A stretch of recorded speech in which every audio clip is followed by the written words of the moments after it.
We live in Hyderabad. విదేశీ విద్యార్థులకు education hub గా హైదరాబాద్. పూర్తి వివరాలకు చదవండి రేపటి సాక్షి హైదరాబాద్ ఎడిషన్.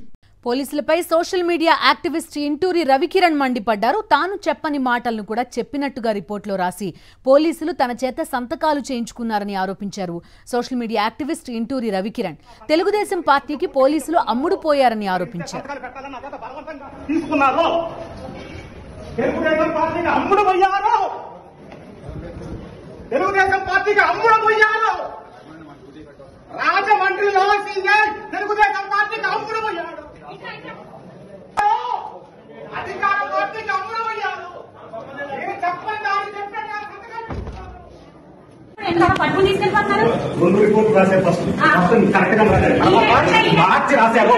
తర్వాత రిపోర్ట్ మార్చి రాసి నా దగ్గర 2 సార్లు సంతకాలు తీసుకున్నారు. ఫస్ట్ కరెక్ట్ రిపోర్ట్ రాశారు. సెకండ్ టైం వాళ్ళకి నచ్చట్టు రాసి నా దగ్గర సంతకాలు పెట్టించుకున్నారు. నేను చెప్పని మాటల్ని చెప్పినట్టుగా రిపోర్ట్ లో రాసి నా సంతకాలు తీసుకున్నారు.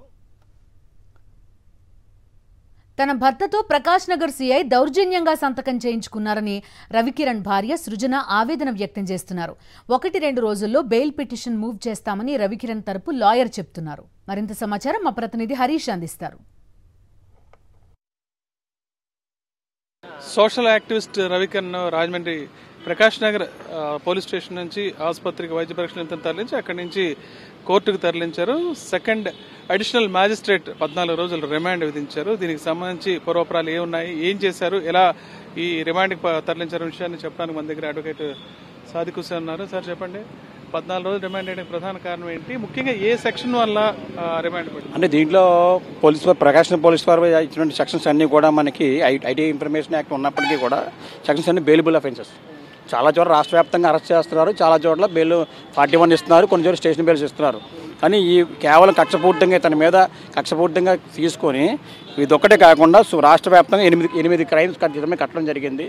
దాంట్లో 111 BNS యాక్ట్ సప్లాస్ 2 ఉండడం వల్ల అది రిపీటెడ్ హ్యాబిచువల్ అఫెన్సెస్ కింద వస్తారన్న అక్కస్తోటి జడ్జి గారు దాన్ని ఆ ఒక్క క్రైమ్ని ఒక సెక్షన్ని తీసుకొని రిమాండ్ విధించడం జరిగింది. దాని మీద మేము రేపు పొద్దున్న బెయిల్ అప్లికేషన్ ఫైల్ చేస్తున్నాము. దానికి భాస్కర్ గారిని తెలిసి యాజ్ ఎల్ ఇస్ పాసిబుల్ అతని బెయిల్ మీద తీసుకొచ్చే బాధ్యత అయితే మేము తీసుకుంటున్నాం. ఎన్ని రోజులు రిమాండ్ విధించారు? 14 రోజులు రిమాండ్ విధించడం జరిగిందండి. అప్ టు 25వ తారీఖు వరకు ఈ నెల. ఈలోగా బెయిల్ యాక్టివిటీస్ కానీ బెయిల్ మూవ్మెంట్ ఎలా ఉంటుంది? అదేవిధంగా ఇంకా కొన్ని ప్రాంతాల నుంచి కూడా పీటీ వారెంట్ ఏమైనా పట్టుకొస్తే ఇప్పటికే 9 కేసులు ఫేస్ చేశారు. 9వది ఇది. దీని పర్యవసానం అంటే ఎలా ఉంటుంది? అంటే దీని మీద పీటీ వారెంట్ ఆల్రెడీ రెడీ చేశారండి. మాకున్న ఇన్ఫర్మేషన్ అయితే మేము ఎప్పుడైతే మధ్య రిమాండ్ తీసుకొచ్చారో అప్పటికే వేరే స్టేషన్స్ పీటీ వారెంట్ కూడా వేస్తున్నారని తెలిసింది.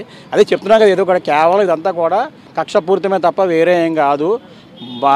ఇదేంటంటే ఒక సోషల్ మీడియా గొంతు నొక్కాలని, కార్యకర్తలు గొంతు నొక్కాలనేటువంటి భావన తప్ప వేరే ఏం కాదు. ఈ రకంగా చేయడం వల్ల వాళ్ళు భయపడాల్సింది. రవికిరణ్ బయటకు తీసుకొస్తున్నప్పుడు అసలు తనకు సంబంధం లేని తాను ఇవ్వని స్టేట్మెంట్ మీద సంతకాలు పెట్టించుకున్నారని మొత్తం పోలీసులు కూడా తెలుగుదేశం పార్టీ తొత్తులుగా వ్యవహరిస్తున్నారని గట్టిగా ఆరోపించడం జరిగింది. దానికి సంబంధించి దాని మీద అదే చెప్తున్నాం కదా, దాని కేవలం కూడా సోషల్ మీడియా అని కాదు, కార్యకర్తలు గొంతు నొక్కాలని ప్రయత్నం చేస్తుంది గవర్నమెంట్.